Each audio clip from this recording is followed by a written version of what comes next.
What's up, friends? It's David Ledbetter, and today we're making the juiciest barbecue chicken known to man, thanks to a little help from my rotisserie kit and my Chef's Temp Pro Temp Plus wireless thermometer. Whole chicken is amazing because it costs like $10 and can feed an entire family. And there's also a little something for everyone, but personally, I'm a drumstick guy. To begin this recipe, we're actually going to start the day before if you have the time. This is an optional step, but I'm going to do a wet brine, which seriously makes a huge difference when it comes to poultry.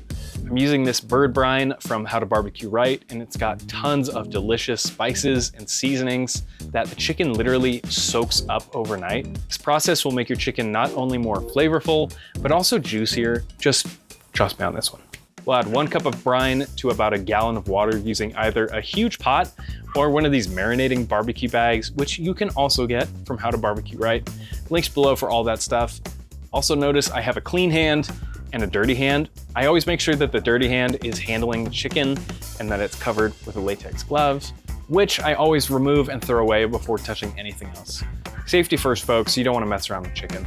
Then just mix it up, add your chicken, and give it a good shake before letting it hang out in the fridge. I only brine this chicken for 6 hours, but you can do it for 12 or 24 hours. That would be even better.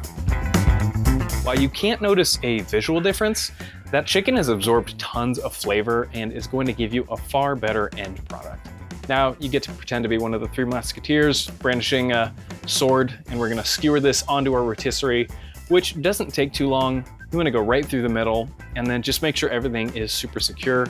I also wrap my chicken in butcher's twine to keep it held together while it's on the grill. Then we'll add our Pro Temp Plus thermometer right into the thickest part of the chicken breast. And you'll want about a 1 centimeter gap sticking out of the meat so you can get a solid connection. I love this thermometer because once it's connected, you never really have to do it again.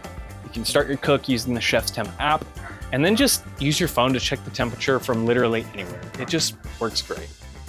So now we're gonna season up the whole chicken with whatever you want. I like something a little sweet with a little bit of salt and some heat.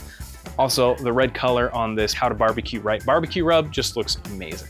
So we're gonna cook this on our grill at pretty much the lowest temperature possible so that we can cook the inside of the meat without crisping up the skin too much. If it does get too dark for your liking, you can just cover the chicken in foil to stop the outside from cooking while the internal temperature continues to rise up to 165. Also, if we were using a wired probe with this rotisserie, it wouldn't work because the wires would just get tangled up as the chicken is turning. So that's another reason why this wireless thermometer is perfect.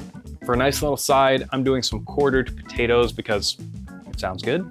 I used a fork to poke some holes in the sliced potatoes and then douse them in olive oil and this Good Boy rub from How Low Can You Slow with the Italian Stallion rub from How to Barbecue Right.